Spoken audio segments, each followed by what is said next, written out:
ஏன்னா இது fish market மாதிரி இவ்வளோ கூட்டம் அப்படின்னு சொல்லிட்டு நீங்க நினைக்கலாம். ஆனா இது ஃபிஷ் மார்க்கெட் இல்லைங்க, பிரியாணின்ற ஒரு எமோஷன்ல கூட்டின கூட்டம். இது நாங்களா சேர்த்த கூட்டம் இல்லைங்க, தானா சேர்ந்த கூட்டம். இந்த கூட்டம் ஈவினிங்லயோ மிட் நைட்லயோ கூட்டின கூட்டம் இல்ல, ஏர்லி மார்னிங்ல கூட்டின கூட்டம். போய் இவங்க பிரியாணி எடுத்து டபரால போட்டு அப்படியே சுட சுட அந்த பிரியாணி செஞ்சுட்டு இருந்தாங்க. பிரியாணியோட ப்ரிப்பரேஷனை பார்த்து நான் நாக்க ஊற போட்டு அப்படியே இவங்க கிட்ட ஆர்டர் பண்ணலாம் சொல்லிட்டு போனேன். அப்படியே சைட்ல பார்த்தா இவங்களோட தவா கறி, சிக்கன் 65, நல்லி எலும்பு எல்லாமே இருந்தது. சரி இன்னைக்கு எல்லாத்தையும் ஒரு பிடிக்கலாம் அப்படின்னு சொல்லிட்டு இவங்க கிட்ட ஆர்டர் பண்ண போனேன். நான் அந்த போயிட்டு நான் சிக்கன் பிரியாணி, பீஃப் பிரியாணி, தவா கறி, அப்புறம் சிக்கன் 65 இதெல்லாம் கொடுங்க அப்படின்னா அந்த அண்ணா தம்பி போய் டோக்கன் வாங்கிடுவா அப்படின்ட்டாரு. சரி ஓகே, டோக்கன் போறதுல போய் அண்ணா கிட்ட ஒரு சிக்கன் பிரியாணி, பீஃப் பிரியாணி, தவா கறி, சிக்கன் 65 இதெல்லாம் கொடுங்க டோக்கன் அப்படின்னு சொன்னேன். அண்ணனோட டோக்கன் சின்ன பையன்கிட்ட கொடுத்து தம்பி இப்ப அந்த தங்கத்தை வாரி அப்படியே பிளேட்ல கொடுப்பா அப்படின்னு சொன்னா அந்த பையன் என்ன பண்ணா, அந்த பிரியாணியோட டபராவை திறந்து சுட சுட ஆவி பறக்க அந்த பிரியாணி தூக்கி வாழை இலையில போட்டு அப்படியே கொடுத்தான். இது மட்டும் இல்லாம நான் அவங்க கிட்ட லெக் பீஸ் கொஞ்சம் போடுறா அப்படின்னா பண்ணி நான் கேட்ட அந்த லெக் பீஸா போட்டான். இது மட்டும் இல்லாம நான் ஆர்டர் பண்ண பீஃப் பிரியாணி, தவா கறி, சிக்கன் 65 இதெல்லாம் நம்ம பிள்ளைங்க இன்னொரு இடத்துல வாங்கியிருந்தாங்க. ஒரு வழியா அந்த பையன் பிரியாணியை தூக்கி இலையில போட்டு தர நான் அந்த பிரியாணியை பக்குவமா எடுத்துட்டு வந்து என் ஃப்ரெண்டு கையில தந்தேன் சுட சுட. இந்த பிரியாணி சாப்பிட்றதுக்கு நைட்லாம் தூங்கிட்டு கால ஆரம் வச்சுட்டுலாம் வரல. நாங்க இந்த இடத்துக்கு எப்படி வந்தோம் தெரியுமா?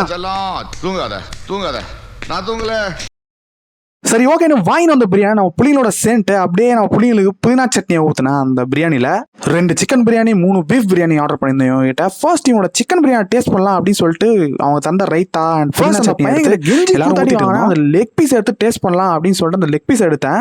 சும்மா லெக் பீஸ் எடுத்து சாப்பிட்றப்ப அந்த லெக் பீஸ் வந்து மசாலாலாம் இறங்கி டெண்டரியா ஜூஸியா இருந்தது. அந்த அளவுக்கு டேஸ்டா இருந்தது அந்த லெக் பீஸ்.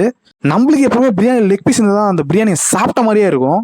இதுக்கப்புறம் இவங்களோட சிக்கன் பிரியாணி டேஸ்ட் பண்ணலாம் அப்படின்னு சொல்லிட்டு சிக்கன் பிரியாணி டேஸ்ட் பண்ணேன். சிக்கன் பிரியாணி பாஸ்மதி ரைஸ், அந்த மசாலா அந்த பாஸ்மதி ரைஸ்ல பக்கவா இறங்கி கரெக்டான அமௌண்ட்ல குக்கா இருந்தது. இந்த பிரியாணி வந்து சும்மா வேற லெவலில் இருந்தது தொட்டு சாப்பிட்றப்ப. இதுக்கப்புறம் இவங்களோட பீஃப் பிரியாணி ட்ரை பண்ணா, ஃபர்ஸ்ட் டைம் பீஃப் பிரியாணி தான் ட்ரை பண்ணா. பீஃப் பிரியாணியும் சும்மா வேற லெவலில் இருந்தது. பீஃப் பீஸ்லாம் நல்லா குக் ஆகி சாஃப்டா இருந்தது. அதுக்கப்புறம் என் ஃப்ரெண்டு வந்து சிக்கன் 65 ட்ரை பண்ணா அப்படின்னு சொன்னா, சரி ஓகே சிக்கன் 65 ட்ரை பண்ணலாம். நானும் சிக்கன் 65 எடுத்து டேஸ்ட் பண்ணேன். சிக்கன் 65 இந்த மசாலாலாம் கரெக்டா இறங்கி சும்மா கிரன்ச்சியா இருந்தது சிக்கன் 65.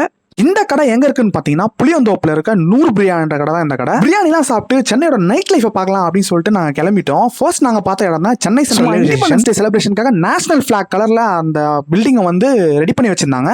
இது மட்டும் இல்லாம ஸ்ட்ரீட் லைட்டையும் நம்ம நேஷனல் பிளாகோட கலரை டிசைன் பண்ணி வச்சிருந்தாங்க. நம்ம பகல்ல ஒரு பிஸியான சிட்டியை தான் பார்த்திருப்போம். ஆனா நைட்ல பைக்ல போறப்ப நம்ம ஃபேஸ்ல ஒரு சில் பிரீஸ் படுறப்ப, அதுவும் இல்லாம டிராபிக்கே இல்லாத ரோட்ல போறப்போ அந்த ஃபீலே தனி. அப்புறம் நாங்க எங்க போனோம் அப்படின்னு சொல்லிட்டு டிசைட் பண்ணோம்னு பாத்தீங்கன்னா நேப்பியர் பிரிட்ஜுக்கு தான். ஆல்ரெடி இந்த நேப்பியர் பிரிட்ஜை வந்து செஸ் ஒலிம்பியாட்காக செஸ் டிசைன்ல வச்சிருந்தாங்க.